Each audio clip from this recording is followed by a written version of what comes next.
मेरे प्यारे छात्रों, उम्मीद करता हूँ कि आप लोग अपने परिवार के साथ खुश होंगे, स्वस्थ होंगे। आज मैं आप लोगों के लिए डॉक्टर जगदीश गुप्त द्वारा रचित आपके पाठ्य पुस्तक की तीसरी रचना सच हम नहीं सच तुम नहीं, जो कि एक काव्य पाठ है, उसकी व्याख्या हम आप लोगों के सामने करने जा रहे हैं। कविता को पढ़ने से पहले हमें कवि के परिचय के बारे में भी जान लेना ज़रूरी होता है। कवि परिचय। डॉक्टर जगदीश गुप्त जी का जन्म 1924 को उत्तर प्रदेश के शाहाबाद में हुआ था। प्रयोगवाद के पश्चात नई कविता, इनकी जो कविता लिखने की विधा है वो नई कविता है और उसकी शुरुआत डॉक्टर जगदीश गुप्त जी ने ही की थी, जिसमें नया भाव पक्ष, नया कलेवर, नया कलात्मक अभिव्यक्ति, इनकी साहित्य की विशेषताएं मानी जाती हैं। अनेक धार्मिक एवं पौराणिक प्रसंगों और चरित्रों को नए संदर्भ देने का महत्वपूर्ण साहित्यिक कार्य आपने किया। नई कविता की परंपरा को आगे बढ़ाने के लिए आपने इसी नाम की पत्रिका का प्रकाशन प्रारंभ किया। आपका निधन 2001 में हुआ। प्रमुख कृतियाँ, जो इनकी प्रमुख कृतियाँ कुछ यहाँ पर दी गई हैं, उसमें नाव के पाँव, शब्ददंश, हिमविद्ध, गोपा गौतम काव्य संग्रह हैं, शंबूक खंड काव्य है, भारतीय कला के पदचिन्ह, नई कविता, स्वरूप और समस्याएं, केशवदास यह आलोचना है इनकी, नई कविता, पत्रिका आदि। विधा परिचय। विधा परिचय भी जानना बहुत ही ज़रूरी होता है, क्योंकि इससे संबंधित प्रश्न भी अब पूछे जाते हैं। प्रयोगवाद के बाद जैसे ही प्रयोगवाद का अंत हुआ, वैसे हिंदी साहित्य में नई कविता का जन्म हुआ।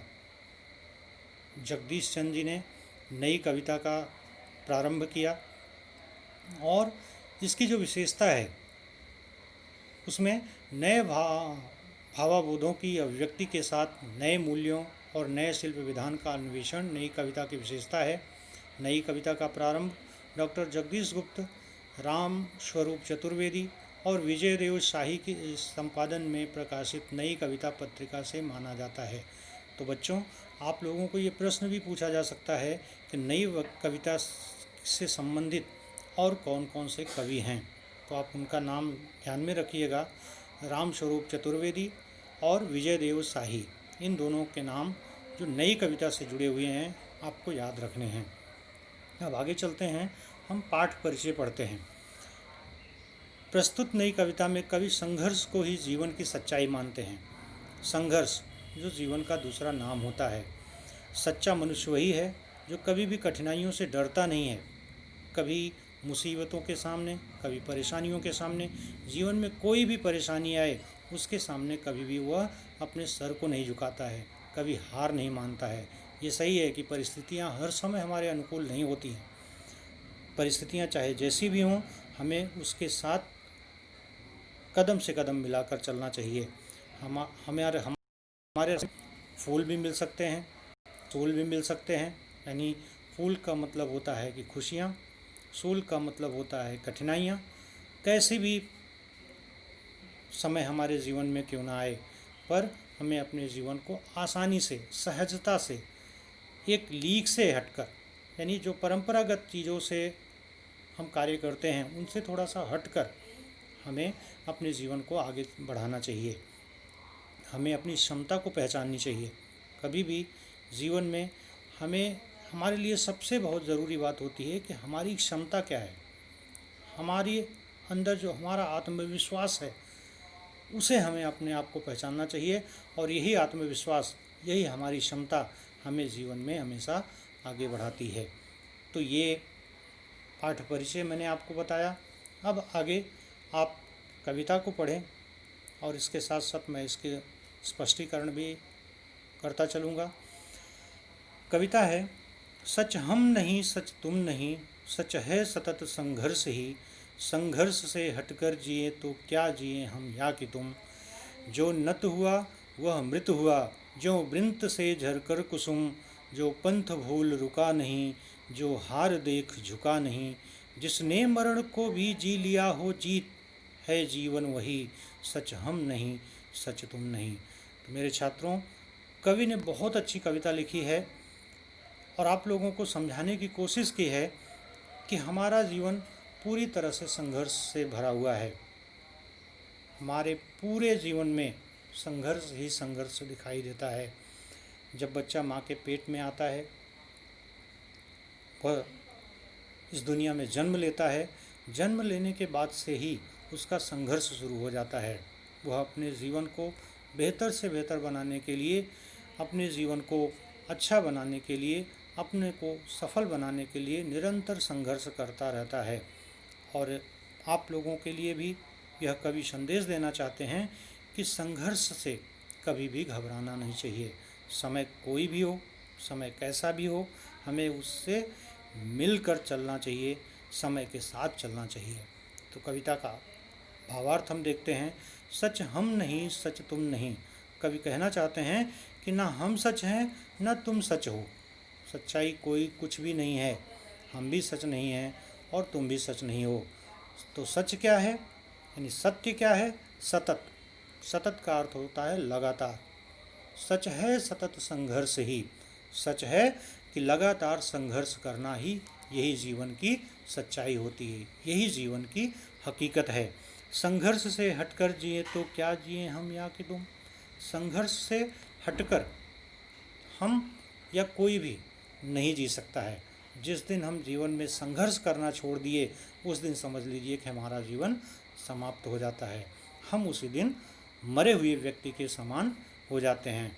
उसका दृष्टांत भी यहाँ पर आगे दिया गया है कि जो नत हुआ वह मृत हुआ। नत हुआ, झुका हुआ। जो झुक गया है, यानी जो परेशानियों के सामने खुद को झुका देता है, जो परेशानियों के सामने टूट जाता है, वह मृत हुआ। वह मरे हुए व्यक्ति के समान होता है। और इसका दृष्टांत यानी उदाहरण भी दिया गया है। इसमें दृष्टांत अलंकार भी आपको समझने को मिलेगा। जो नत हुआ वह मृत हुआ, जो वृंत से झरकर कुसुम। जो झुक गया वह मरे हुए व्यक्ति के समान होता है। जो वृंत से झरकर कुसुम। वृंत का अर्थ होता है डाली। जैसे कि कुसुम पुष्प डाली से जब जमीन पर गिर जाता है तो वह सूख जाता है, यानी वह जब डाली से अलग होता है तो वह पूरी तरह से सूख जाता है।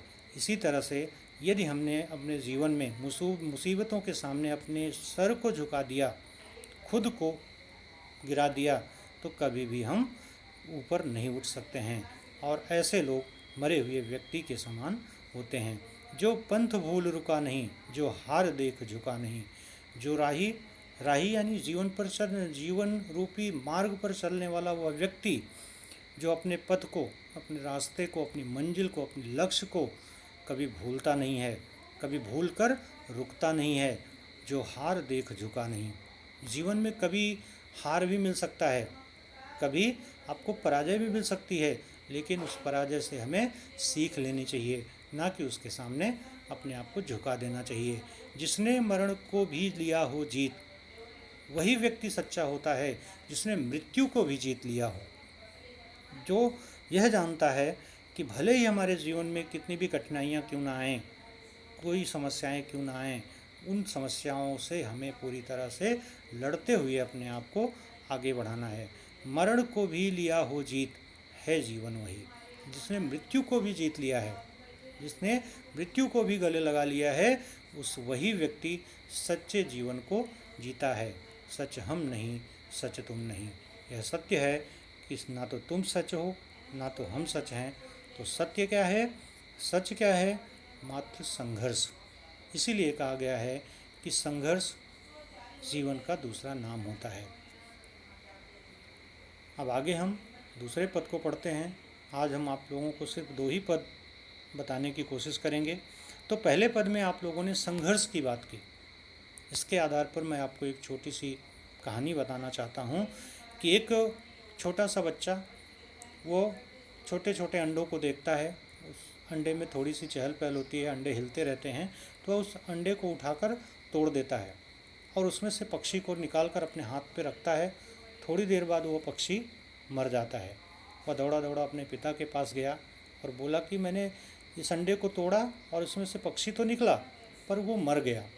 तो उसके पिता ने क्या कहा कि बेटा तुमने बहुत बड़ी गलती कर दी कि यह अंडा, इसमें रहने वाला जो पक्षी है वह इस अंडे से लड़ते हुए, इस खोल से लड़ते हुए उसे तोड़कर खुद निकलता है और ज़मीन पर गिरता है, और वही ज़मीन पर गिरने वाली चोट से वह मजबूत बनता है।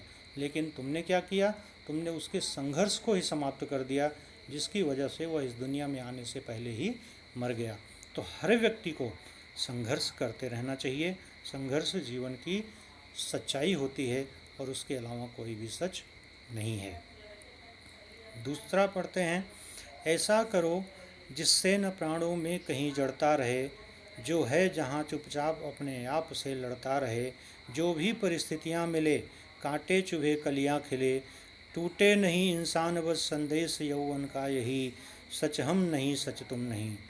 अब बहुत अच्छी बात इसमें कवि ने समझाने की कोशिश की है कि ऐसा करो जिससे न प्राणों में कहीं जड़ता रहे।